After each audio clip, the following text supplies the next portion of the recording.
Assalamualaikum warahmatullahi wabarakatuh. Puji syukur kehadirat Allah Subhanahu wa Ta'ala, kita dapat bertemu kembali untuk melanjutkan pelajaran matematika kelas 10. Tidak lupa salawat serta salam kita aturkan ke Nabi besar Muhammad SAW beserta para keluarga dan para sahabatnya. Semoga apa yang kita pelajari bermanfaat dunia dan akhirat. Materi kita kali ini adalah materi terakhir mengenai penerapan trigonometri, sinus, kosinus, tangen, dan kawan-kawannya. Adapun intisari dari materi pelajaran kali ini adalah trigonometri pada sudut-sudut istimewa. Kemudian pembagian trigonometri pada pembagian kuadran-kuadran dalam satu putaran sudut. Lalu rumus identitas trigonometri. Lalu aturan sinus dan kosinus. Dan yang terakhir, mengenal trigonometri dalam suatu kurva trigonometri. Baiklah, kita mulai intisari pelajaran yang pertama, yaitu trigonometri pada sudut-sudut istimewa. Dapat dilihat pada tabel berikut ini. Sudut-sudut istimewa dimulai dari 0 derajat, 30 derajat, 45 derajat, 60 derajat, dan 90 derajat. Ini tidak terlepas dari penggunaan segitiga siku-siku untuk mengenal pengertian dasar dari perbandingan trigonometri. Baiklah, langsung saja kita mulai dari trigonometri sinus alfanya. Untuk sinus 0 derajat, pada tabel ini bernilai 1/2 akar 0. Untuk sinus 30 derajat, bernilai 1/2 akar 1. Untuk sinus 45 derajat, bernilai 1/2 akar 2. Untuk sinus 60 derajat bernilai 1/2 akar 3. Dan yang terakhir sinus 90 derajat bernilai 1/2 akar 4. Lalu untuk trigonometri kosinus alfanya. Kosinus 0 derajat bernilai 1/2 akar 4. Lalu kosinus 30 derajat pada tabel ini bernilai 1/2 akar 3. Kosinus 45 derajat bernilai 1/2 akar 2. Kosinus 60 derajat bernilai 1/2 akar 1. Dan yang terakhir kosinus 90 derajat bernilai 1/2 akar 0. Lalu untuk trigonometri tangen alfanya. Kita tahu bahwa pada perbandingan trigonometri, tangen alfa itu sama dengan sinus alfa dibagi cos alfa. Sehingga pada tabel ini diperoleh hasil pembagian dari sinus alfa dan kosinus alfanya. Kita lihat untuk tangen 0 derajat itu bernilai 0, diperoleh dari sinus 0 derajat dibagi dengan kosinus 0 derajatnya. Di mana sinus 0 derajat itu bernilai 1/2 akar 0 atau 0. 0 dibagi apapun ya 0. Lalu tangen 30 derajat, kita lihat sinus 30 derajat 1/2 akar 1. Kemudian dibagi dengan kosinus 30 derajatnya 1/2 akar 3, sama dengan 1/3 akar 3. Lalu untuk tangen 45 derajat diperoleh dari sinus 45 derajat dibagi kosinus 45 derajat. Ini bernilai sama, sehingga bisa dicoret. Pada pembagian hasilnya pasti 1. Lalu untuk tangen 60 derajat, itu hasilnya akar 3. Tentu saja dihasilkan dari sinus 60 derajat dibagi dengan kosinus 60 derajat. Pada tabel ini diperoleh tangen 60 derajat sama dengan akar 3. Dan yang terakhir, untuk tangen 90 derajat itu bernilai tak hingga, karena sinus 90 derajat itu hasilnya 1. Dan untuk kosinus 90 derajat itu hasilnya 0. 1 dibagi 0 ya tak hingga. Untuk catatan, kita lihat karakteristik dari sinus sendiri. Angka-angka di dalam akar terlihat dimulai dari angka 0, 1, 2, 3, dan 4. Kemudian untuk kosinus alfanya, angka-angka di dalam akarnya dimulai dari 4, 3, 2, 1, dan 0. Baiklah, kita lanjut pada intisari pelajaran berikutnya, yaitu pembagian kuadran-kuadran dalam satu putaran sudut. Kita ketahui satu putaran sudut itu sama dengan 360 derajat. Pada gambar berikut ini kita bagi saja ke dalam 4 kuadran atau wilayah. Pada kuadran pertama dimulai dari 0 derajat sampai 90 derajat. Di sini semua trigonometrinya bernilai positif. Tidak ada yang negatif. Berarti sinusnya positif, kosinusnya positif, tangennya juga positif, dan kawan-kawannya juga pasti positif. Lanjut ke kuadran kedua dari 90 derajat sampai 180 derajat, hanya sinusnya yang positif, berarti kosinus negatif, tangennya negatif, berarti kawan-kawannya juga bernilai negatif. Lalu pada kuadran ketiga, dari 180 derajat sampai 270 derajat, hanya tangan yang bernilai positif, berarti trigonometri lainnya bernilai negatif. Dan kuadran keempat, kuadran terakhir dari 270 sampai 360 derajat, hanya kosinus yang bernilai positif, berarti trigonometri lainnya bernilai negatif. Baiklah, kita lanjut pada intisari pelajaran berikutnya, yaitu rumusan identitas trigonometri.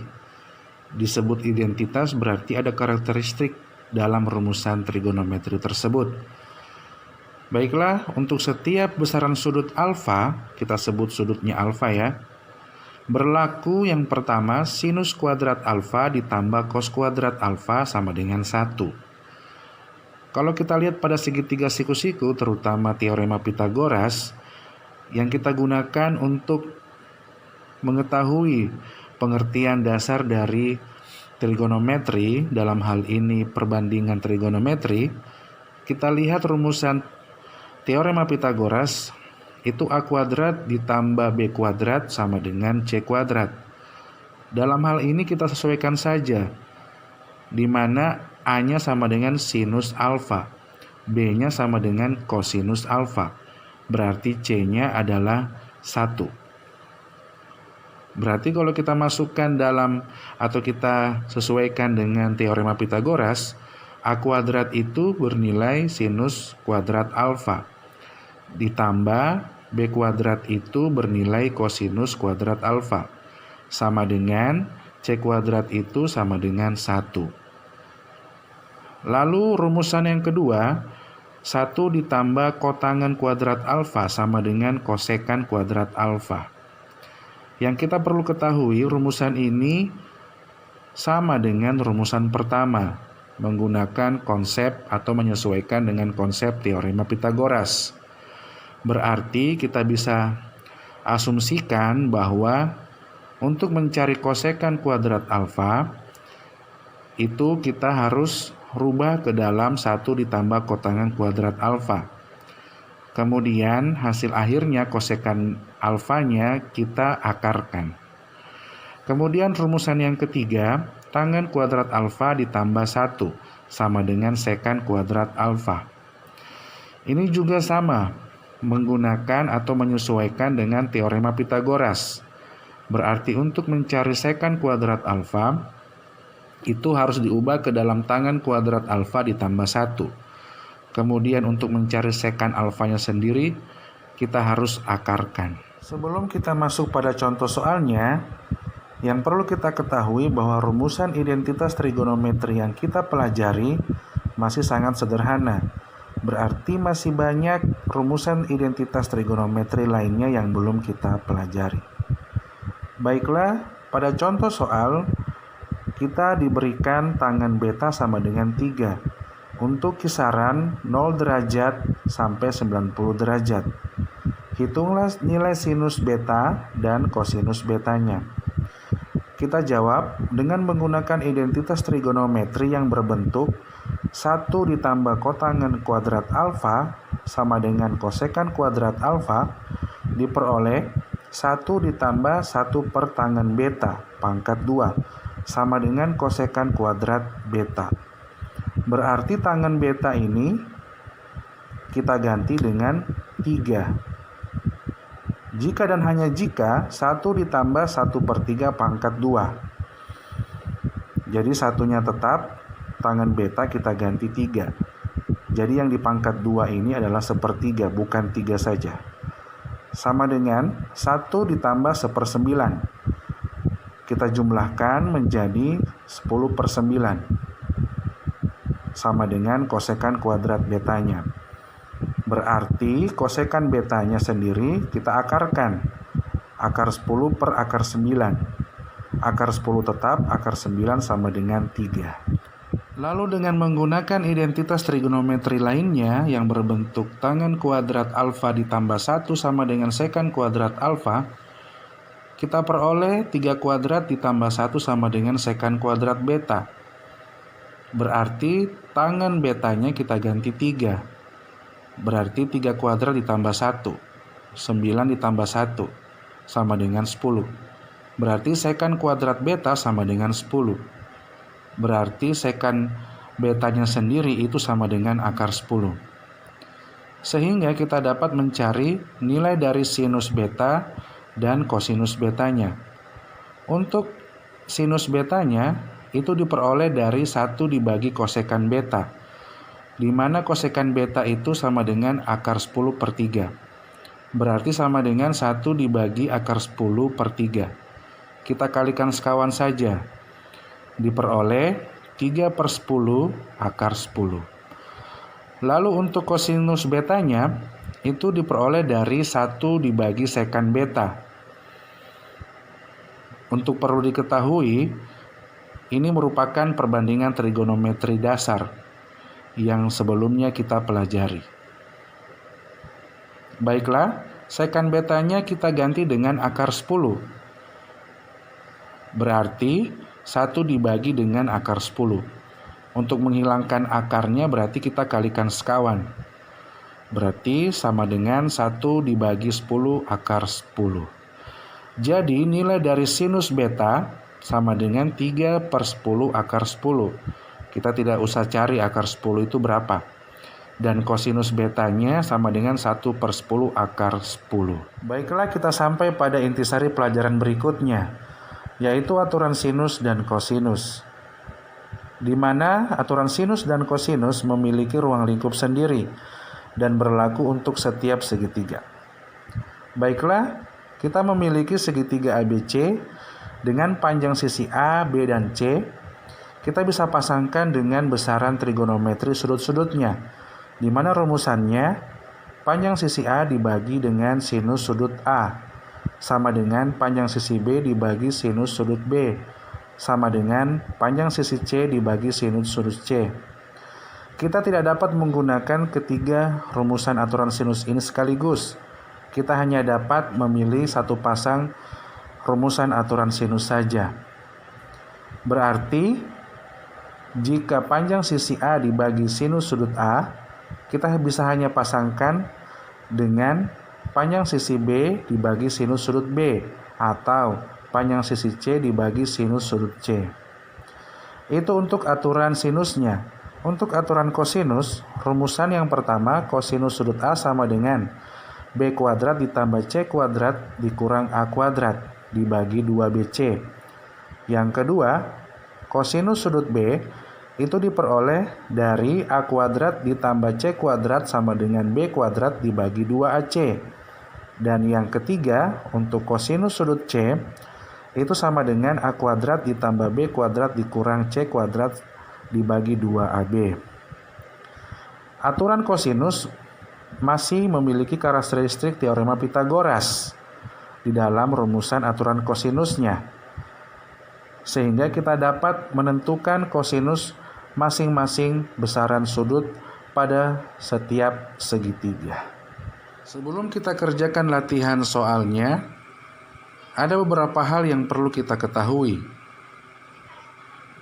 yaitu intisari-intisari pelajaran yang sudah kita bahas, mulai dari trigonometri pada sudut-sudut istimewa, lalu pembagian kuadran-kuadran dalam satu putaran sudut, kemudian rumusan identitas trigonometri, ada juga aturan sinus dan kosinus, Dan yang terakhir, mengenal trigonometri dalam suatu kurva trigonometri. Semua intisari-intisari tersebut saling berkaitan, sehingga memudahkan kita untuk menjawab setiap soal trigonometrinya. Baiklah, kita kerjakan latihan soalnya. Soal yang pertama, ada segitiga ABC, di mana sudut A 90 derajat, sudut B 45 derajat, dan panjang sisi B 20 cm. Hitunglah panjang sisi A dan panjang sisi C. Ini tentu saja lebih mudah jika menggunakan aturan sinus. Kemudian, soal nomor 2. Dengan aturan kosinus, hitunglah besaran dari kosinus sudut A-nya. Tentu saja pada soal nomor 1 tersebut. Soal nomor 3, diketahui tangen alfa sama dengan 1, di mana sudutnya berkisar dari 0 derajat sampai 90 derajat. Hitunglah nilai dari sinus alfa dan kosinus alfa. Lebih mudah jika kita menggunakan contoh soal pada rumusan identitas trigonometri. Kemudian soal yang terakhir, soal nomor 4, gambarlah kurva trigonometri dari fungsi sinus alfa. Dan ini berkaitan dengan sudut-sudut istimewa, sehingga kita dapat melihat kembali tabel sudut-sudut istimewa yang berkaitan dengan fungsi sinus alfa. Baiklah, ada beberapa tips dalam mengerjakan soal-soal latihan di atas. Yang pertama, untuk setiap segitiga yang perlu kita ingat, jumlah ketiga sudutnya itu selalu sama dengan 180 derajat. Ini berarti ketiga sudutnya harus ada dalam soal tersebut. Sehingga apabila salah satu sudutnya tidak ada, kita bisa mengurangkan 180 derajat dengan jumlahan kedua sudut yang lain. Kemudian jangan lupa juga dengan definisi perbandingan trigonometri yang sudah kita pelajari, di mana di dalamnya ada sinus, kosinus, tangen, dan kawan-kawan. Oke, sekian dulu. Jangan lupa kerjakan latihan soalnya. Jaga kesehatan dan tetap berada di rumah. Semoga kita dapat bertemu di lain kesempatan. Wabillahi taufiq wal hidayah. Wassalamualaikum warahmatullahi wabarakatuh.